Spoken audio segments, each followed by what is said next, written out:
बच्चों, मैं Saurabh Kumar the Gurukul coaching YouTube channel के माध्यम से आप सभी का स्वागत करता हूँ। आज हम लोग क्लास 9 का विज्ञान पढ़ने वाले हैं। इस विज्ञान में हम लोग आज फिजिक्स स्टार्ट कर रहे हैं। इसका जो कि विज्ञान का पहला चैप्टर है। आज हम लोग फिजिक्स में साइंस एंड मेजरमेंट पढ़ने वाले, यानी विज्ञान और मापन।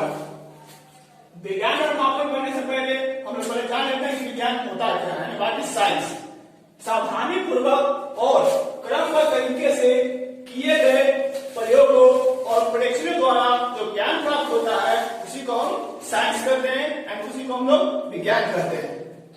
यानी किसी प्रयोग को या सावधानी पूर्वक और क्रमबद्ध तरीके से किया जाता है उसी को हम लोग विज्ञान कहते हैं। यानी the study and knowledge about the physical world and natural law by experiment carefully is known as science। विज्ञान की दो शाखाएं होती है, यानी branches of science and two branches of science. First है भौतिक विज्ञान, इसको कहते हैं हम लोग फिजिकल साइंस, और दूसरा है जीव विज्ञान यानी लाइफ साइंस। अब है आपका भौतिक विज्ञान में दो शाखा होती है। पहला है भौतिकी यानी फिजिक्स, दूसरा है रसायन शास्त्र जिसको हम लोग केमिस्ट्री बोलते हैं। फिर है आपका जीव विज्ञान। जीव विज्ञान की भी दो शाखाएं होती है। पहला है वनस्पति विज्ञान यानी बॉटनी, और दूसरा है प्राणी विज्ञान यानी जूलॉजी। चलिए हम लोग देखते हैं विज्ञान की शाखाएं के बाद। विज्ञान की दो शाखाएं होती है। पहला है भौतिक विज्ञान फिजिकल साइंस, और दूसरा होता है जीव विज्ञान लाइफ साइंस। भौतिक विज्ञान क्या होता है? जो हम लोग अपने चारों तरफ जो भी देखते हैं, यानी अर्थ और यूनिवर्स के बारे में जो भी स्टडी करते हैं उसको हम लोग फिजिकल साइंस बोलते हैं, यानी भौतिक विज्ञान। और जो जीव विज्ञान होता है वो हमारे शरीर से रिलेटेड, और जितने भी ह्यूमन बींग्स हैं, जितने भी बर्ड्स हैं, एनिमल्स हैं, उन चीजों के बारे में अध्ययन किया जाता है उसको हम लोग लाइफ साइंस बोलते हैं। भौतिक विज्ञान की भी दो शाखाएं होती है। पहला है भौतिकी मतलब फिजिक्स, और दूसरा है रसायन शास्त्र जिसको हम लोग बोलते हैं केमिस्ट्री। फिर आपका है जीव विज्ञान, जिसकी दो शाखाएं होती है। पहला है वनस्पति विज्ञान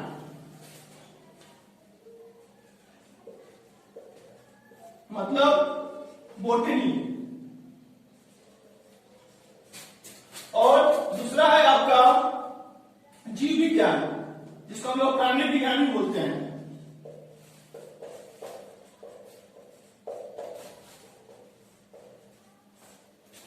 इसको हम लोग बोलते हैं जूलॉजी।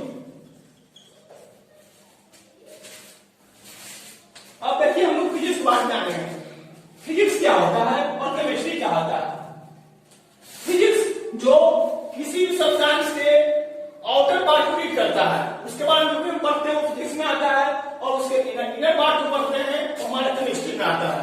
बाकी आपका जीव विज्ञान में जो वनस्पति विज्ञान है इसमें आपका पेड़ पौधे आते हैं, और जो प्राणी विज्ञान है उसमें सभी जानवर और जितने भी मनुष्य, जितने भी लिविंग थिंग्स हैं वो सारे आते हैं। आइए हम लोग देखते हैं वैज्ञानिक विधि के मुख्य 5 अंग हैं, मतलब the 5 parts of scientific science by scientific method. पहला मेथड क्या है?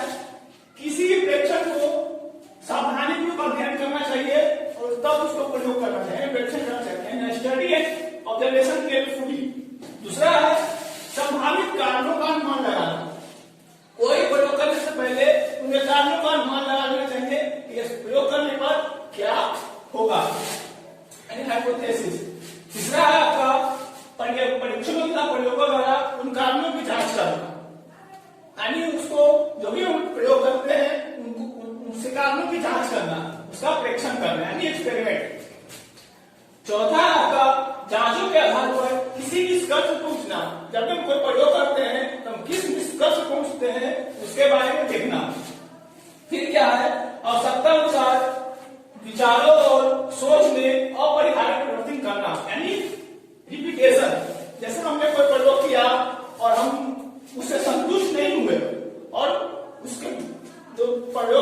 उसमें हम कुछ त्रुटि पाई गई तो उसमें हम अपने द्वारा प्रयोग करके उसमें बदलाव कर सकते हैं। चलिए अब हम लगाते हैं मापन। मापन मतलब मेजरमेंट। मापन क्या होता है? किसी भी राशि को मापने के लिए कुछ मात्रा की आवश्यकता होती है, उसी मात्रा को हम उस वस्तु का मात्रा कहते हैं। जैसे कहने का मतलब द एक्ट और process of measuring something is called measurement. यानी किसी चीज को मापने के लिए जिस मात्रा की आवश्यकता होती है उसे उस वस्तु का मात्रा कहते हैं। जैसे कि मान लेते हैं कि एक स्टिक है, क्या है? एक स्टिक है, इसको मापने के लिए हमको किस चीज की आवश्यकता होगी, किस मात्रा की? या तो मीटर में मापेंगे, या सेंटीमीटर में मापेंगे, या मिलीमीटर में मापेंगे। ये जो होते हैं वो सभी क्या कहलाते हैं? मात्रा कहलाते हैं। ठीक है, एक बात ध्यान देना है इसमें कि किसी भी राशि का परिमाण को पूर्ण विवरण प्राप्त करने के लिए इन दो बातों का ध्यान देना जरूरी है। जैसे कि पहला मात्रक, कि किसी राशि को किस में मापा जा रहा है उसका मात्रक होना चाहिए। जैसे कि अभी हमने बताया था एक स्टिक को मापने के लिए एक मात्रक की आवश्यकता होती है। तो या तो हम लोग इसको सेंटीमीटर में माप सकते हैं, मीटर में माप सकते हैं, किलोमीटर या मिलीमीटर, है ना? तो इसको मापने के लिए एक मात्रा की आवश्यकता होती है। लेकिन मापने के बाद ये कितना लंबा है, कितना चौड़ा है, कितने वजन है इसका, उसके विभिन्न संख्या दिया जाता है। जैसे मान लिया जाए ये 5 सेंटीमीटर का, तो ये जो 5 सेंटीमीटर है, ये 5 जो है एक न्यूमरल वैल्यू है। यानी किसी भी राशि को मापने के बाद उसमें एक न्यूमरल वैल्यू दिया जाता है, इसमें उस राशि को मापा गया है। चलिए अब लगाते हैं भौतिक राशियां। भौतिक राशियां क्या होती हैं? भौतिक के नियमों को जिन पदों में व्यक्त किया जाता है उन्हें भौतिक राशियां कहते हैं। यानी a physical quantity is a quantity which can be measured। यानी एक फिजिकल क्वांटिटी है जिसको मेजर किया जाता है, उसी को फिजिकल क्वांटिटी कहते हैं। जैसे आपका हो गया लेंथ, मास, टाइम, टेम्परेचर, ऐसी बहुत सारी हैं राशियां जो फिजिकल क्वांटिटी यानी भौतिक राशियां हैं। ठीक है, भौतिक राशियां आपकी दो प्रकार की होती है। There are two types of physical quantity. पहला आपका आधारी राशियां, इसको बेस और बेसिक क्वांटिटी कहते हैं, और दूसरा है आपका व्युत्पन्न राशियां, जिसको डिराइव्ड क्वांटिटी भी कहते हैं। देखिए राशियां दो प्रकार की होती थी, आधारी राशियां और व्युत्पन्न राशियां। आधारी राशियां किसे कहते हैं? वैसी राशियां जो स्वतंत्र रूप में मानी जाती है उन्हें आधारी राशियां कहते हैं। यानी बेस क्वांटिटी या quantity which distinct in nature. Example है आपका लेंथ, मास, टाइम, etc। नोट में आपको ध्यान दिएगा वास्तव में आधारी राशियां 7 हैं। Generally there are 7 types of base quantity. ये जो होती है आधारी राशियां 7 होती है। पहला है लंबाई मतलब लेंथ, दूसरा द्रव्यमान मास, तीसरा समय इसको टाइम, उसके बाद तापमान यानी टेम्परेचर, उसका है विद्युत धारा यानी इलेक्ट्रिक करंट, उसके बाद है ज्योति तीव्रता यानी लुमिनस इंटेंसिटी, और सातवां है पदार्थ का परिमाण यानी अमाउंट ऑफ सब्सटेंस। राशियां वैसी राशियां जो आधारी राशियों के पदों में व्यक्त की जाती है उसे व्युत्पन्न राशियां कहते हैं। यानी derived quantity, the quantity which है expressed in term of basic quantity is known as derived quantity। Example है आपका एरिया और वॉल्यूम। एरिया कैसे? तो होगा लेंथ इंटू ब्रेथ। ये क्या है? ये है आपका बेस क्वांटिटी, और ये भी क्या है? Base quantity. यानी डिराइव्ड को दिखाने के लिए बेस क्वांटिटी का हेल्प लिया जाता है। चलिए हम लोग आते हैं मात्रकों की पत्तियां यानी टर्म्स ऑफ यूनिट्स। पहला है आपका आधारी राशियों के मात्रक को आधारी मात्रक कहते हैं। यानी जो भी मात्रक आधारी राशि में होंगे उनको आधारी मात्रक कहेंगे। यानी the units of basic quantities are called basic unit. या फिर हम इसको ऐसे ही बोल सकते हैं, वह मात्रक जो कि सैन्य मात्रक पर निर्भर नहीं करते हैं वे आधारी मात्रक कहलाते हैं। मतलब वैसे मात्रक जो कि सैन्य मात्रक पर निर्भर नहीं करते हैं उसे आधारी मात्रक कहते हैं। यानी the unit which has not depend on another unit is known as basic unit. मतलब वैसे मात्रक जो कि सैन्य मात्रक पर निर्भर नहीं करते हैं उन्हें आधारी मात्रक कहते हैं। एग्जांपल है आपका लेंथ, मास, टाइम यानी लंबाई हो गया, द्रव्यमान हो गया, करते हैं। चलिए हम एग्जांपल समझेंगे। मान लिया जाए कि ये कोई लकड़ी है या फिर ये पेन है, एक पेन है, ठीक है। इसको हमको मेजर करना है। इसको मेजर हम किसमें करेंगे? या तो मीटर, या तो सेंटीमीटर, या मिलीमीटर में करेंगे। तो क्या ये किसी भी यूनिट पर डिपेंडेंट है? नहीं है, क्योंकि इसका अपना यूनिट है।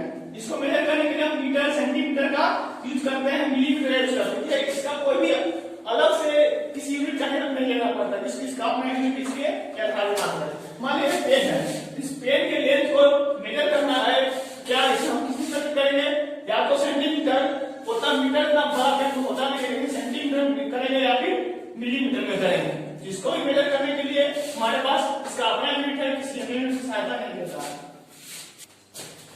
चलिए और आते हैं व्युत्पन्न मात्रक। व्युत्पन्न मात्रक क्या होता है? व्युत्पन्न राशियों के मात्रक को हम लोग व्युत्पन्न मात्रक कहते हैं। मतलब the units of derived quantities are called derived unit. या ये भी कर सकते हैं वैसे मात्रक जो आधारी मात्रक पर निर्भर करते हैं उसे व्युत्पन्न मात्रक कहते हैं। मतलब the unit which depends on basic unit is known as derived units. Example समझते हैं हम लोग, जैसे एरिया। एरिया क्या है? एरिया को समझाने के लिए, जैसे ये हमारा एक रेक्टेंगल है, ठीक है। इसका एक लेंथ होगा, इसका ब्रेथ होगा। तो अगर इसका एरिया निकालेंगे तो क्या करेंगे? Length into breadth. यानी लेंथ क्या है? इसका यूनिट है, ये हमारा बेसिक यूनिट है, और ब्रेथ भी क्या हमारा बेसिक यूनिट है। तो क्या पता चलता है कि डिराइव्ड यूनिट्स को बताने के लिए हमें बेसिक यूनिट की सहायता लेनी पड़ती है। लेंथ का क्या होता है? मीटर। ब्रेथ का क्या होता है? मीटर। एरिया को डिफाइन करने के लिए हमें क्या किसकी हेल्प हमें लेनी पड़ती है? तो बेसिक यूनिट की हेल्प लेनी। उसके बाद हमारा वॉल्यूम है, और वॉल्यूम को डिफाइन करना है तो क्या होगा? Length into breadth into height. मतलब लंबाई गुने चौड़ाई गुने ऊंचाई। तीनों का यूनिट क्या होता है? मीटर ही होता है। तो metre into metre into metre क्या होगा? मीटर क्यूब, ठीक है। चलिए देखिए, पूरे विश्व में 3 तरह की पत्तियां जो है वो प्रचलित है। यानी 3 प्रकार की पत्तियां जो विश्व में प्रचलित है। वो है पहला आपका फुट पाउंड सेकेंड। क्या है? Foot pound second. Foot pound second का इसको हमको शॉर्ट फॉर्म या संक्षेप में हम इसको एफपीएस सिस्टम भी बोलते हैं। इसमें आपका लंबाई का जो मात्रक होता है वो आपका फुट होता है। मतलब यूनिट ऑफ लेंथ जो होता है सिस्टम में वो क्या होता है? फुट होता है। उसके बाद है आपका द्रव्यमान का मात्रक, मतलब यूनिट ऑफ मास। इसमें जो होता है इस सिस्टम में यूनिट ऑफ मास जो होता है वो आपका पाउंड में होता है, ठीक है। और जो समय का मात्रक होता है यूनिट ऑफ टाइम वो आपका क्या होता है? सेकंड होता है, ठीक है। उसके बाद है आपका सेंटीग्राम, सेंटीमीटर, ग्राम, सेकंड। यानी इसको हम शॉर्ट फॉर्म में क्या बोलते हैं? सीडीएस सिस्टम बोलते हैं। इस सिस्टम में आपका जो लंबाई का मात्रक होता है वो आपका सेंटीमीटर होता है, ठीक है। और जो द्रव्यमान का मात्रक होता है यूनिट ऑफ मास वो आपका क्या होता है? ग्राम में होता है, ठीक है। और जो समय का मात्रक होता है यूनिट ऑफ टाइम वो क्या होता है? सेकंड होता है। चलिए हम आते हैं तीसरा जो सिस्टम है वो है आपका मीटर किलोग्राम सिस्टम। इसको हम लोग एमकेएस सिस्टम भी बोलते हैं, इसको शॉर्ट फॉर्म इसका है एमकेएस सिस्टम। इसमें जो आपका लंबाई का जो मात्रक होता है, मतलब यूनिट ऑफ लेंथ, वो आपका मीटर होता है, ठीक है। उसके बाद है आपका द्रव्यमान का मात्रक, इसमें जो यूनिट ऑफ मास होता है वो आपका किलोग्राम होता है, और जो समय का मात्रक होता है यूनिट ऑफ टाइम वो आपका सेकंड होता है। एक बात आप लोग नोट कीजिएगा, ये आपका FPS system is also called British system. FPS पद्धति को हम ब्रिटिश पद्धति भी कहते हैं, और दूसरा नोट है CDS system is also called matric system. इस सीडीएस पद्धति को हम मैट्रिक पद्धति भी कहते हैं। चलिए और आते हैं मात्रकों के अंतरराष्ट्रीय पद्धति, मतलब इंटरनेशनल सिस्टम ऑफ यूनिट। इस पद्धति में ज्यामिति के दो राशि समतल कोण और घन कोण जो भौतिक राशि नहीं है उनको, उनके मात्रकों को भी संपूरक कोण के रूप में परिभाषित किया गया है।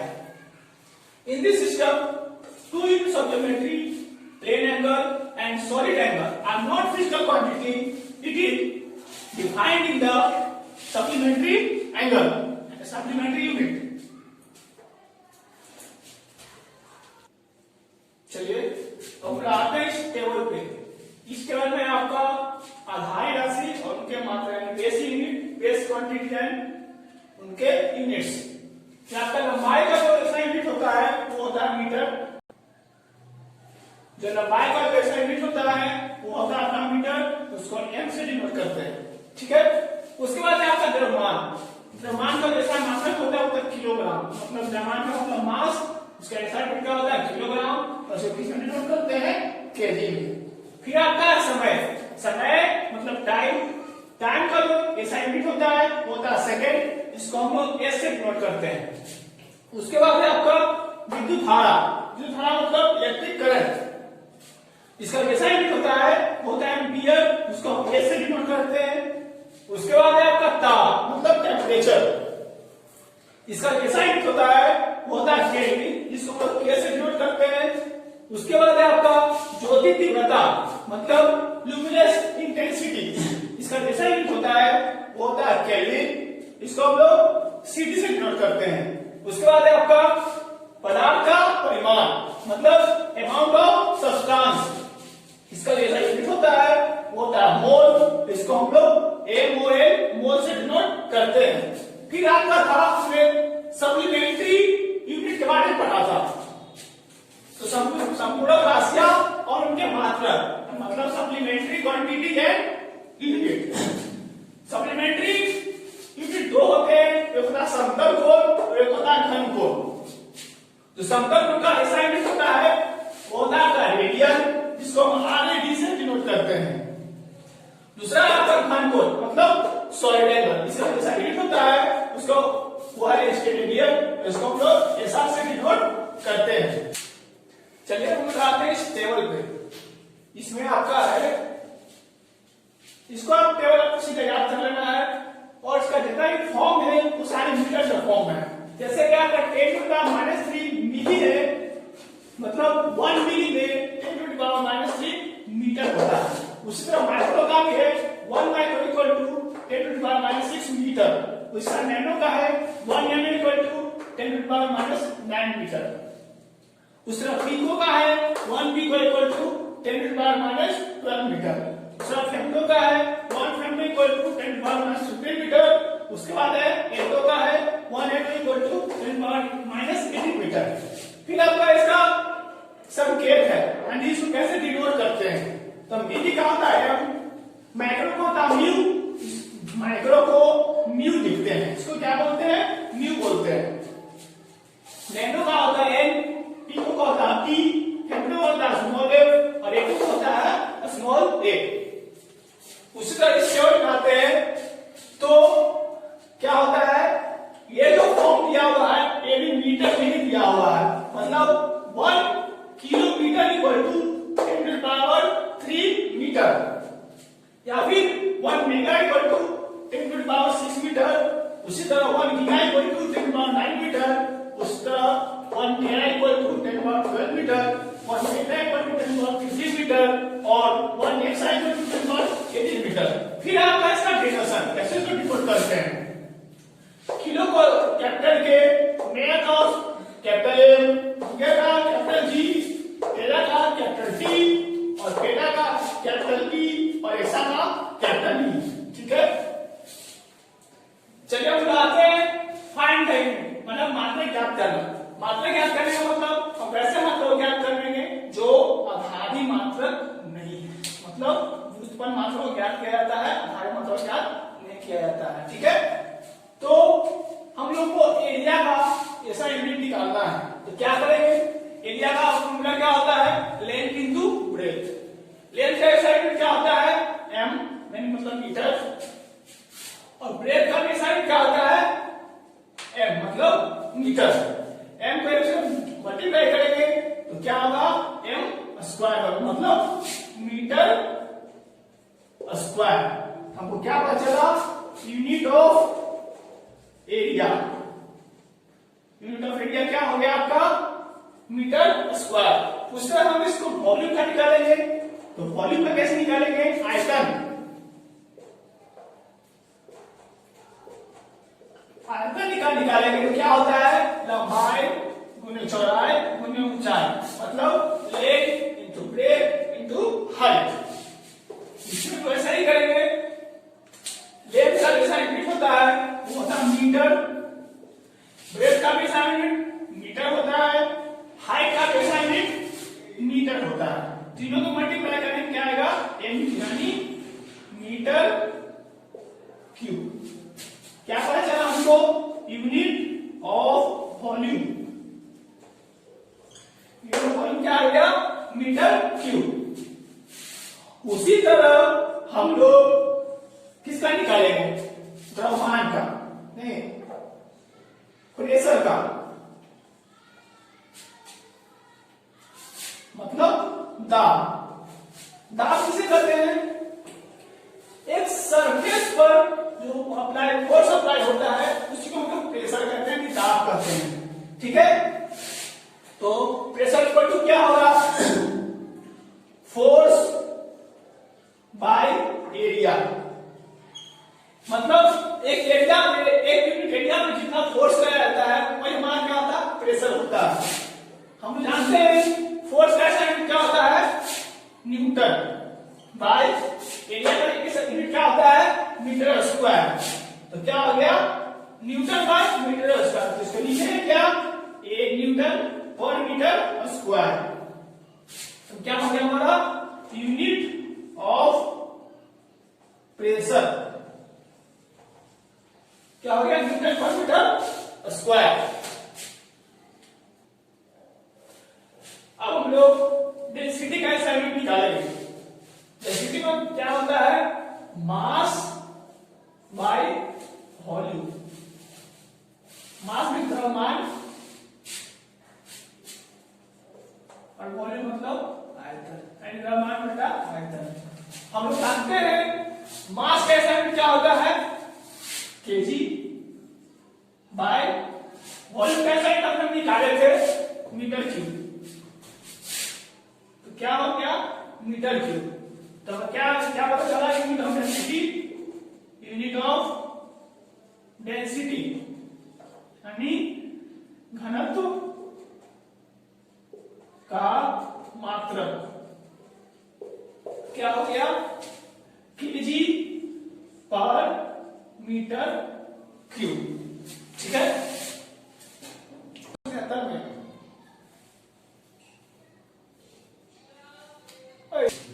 चलिए हम लोग देखते हैं केल्विन तापक्रम। जो टेम्परेचर का असाइनमेंट केल्विन है, इसको मेजर कैसे करते हैं वो देखते हैं। क्या है melting point of ice. Ice का मेल्टिंग पॉइंट होता है वो 0 डिग्री सेल्सियस होता है। 0 डिग्री सेल्सियस इक्वल कितना होता है, 273 केल्विन। और बॉइलिंग पॉइंट ऑफ वाटर यानी पानी का क्वथनांक, क्वथनांक का मतलब कितना डिग्री में पानी उबलता है, बॉइल होता है, वो होता है आपका 100 डिग्री सेल्सियस, जो 373 केल्विन के इक्वल होता है। हम लोग देखेंगे कि सेल्सियस को केल्विन में कैसे कन्वर्ट करते हैं। ठीक है, तो मान लीजिए मेरा 10 डिग्री सेल्सियस है, इसको केल्विन में बदलना है, तो कुछ नहीं करेंगे, 273 प्लस 10 डिग्री सेल्सियस करेंगे, तो क्या हो जाएगा, ये हमारा केल्विन में आ जाएगा, तो 283 केल्विन। ठीक है, अब आते हैं हम लोग केल्विन से सेल्सियस में बदलने के लिए, तो क्या करेंगे, तो जब केल्विन से सेल्सियस में बदलते हैं तो 273 में से आपका कितना केल्विन में दिया हुआ है, हम लोग देखेंगे केल्विन को सेल्सियस में बदलने के लिए, तो केल्विन को सेल्सियस में बदलने के लिए क्या किया जाता है वो देखते हैं। जो भी आपका केल्विन में दिया हुआ है उसको लिख लीजिएगा और इसमें से 273 घटा देना है, उसका जो भी आपका आएगा वो आपका सेल्सियस में कन्वर्ट हो जाएगा। अब हम लोग देखते हैं ऊर्जा का ऐसा मात्रा, ऊर्जा का ऐसा मात्रा होता है वो जूल होता है, लेकिन इसका सीरियस पद भी है कैलोरी होता है। तो हम लोग कैलोरी और जूल में रिलेशन देखेंगे, तो हम लोग 1 किलो कैलोरी में कितना कैलोरी होगा, 1000 कैलोरी होगा। ठीक है, लेकिन हम ये भी जानते हैं 1 किलो में कितना जूल होता है, तो 4.186 जूल होता है, मतलब 4.2 जूल लगभग। हमें निकालेंगे 1 किलो कैलोरी में, तो 1 किलो कैलोरी में कितना होगा, देखिए कैसे। हम लोग जानते हैं 1 किलो कैलोरी में 1000 कैलोरी होता है। ठीक है, हम लोग निकालना क्या है, तो क्या करेंगे, ये कितना है 1 कैलोरी की इक्वल है, यहाँ 1000 है ना, इससे क्या होगा मल्टीप्लाई होगा इनटू 1000 जूल।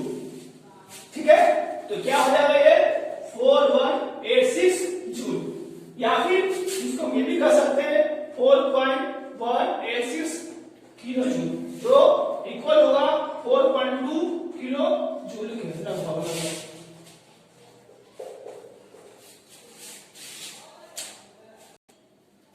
चलिए आज के लिए इतना ही, फिर अगले चैप्टर में मिलेंगे, अगले क्लास में मिलेंगे, तब तक के लिए धन्यवाद।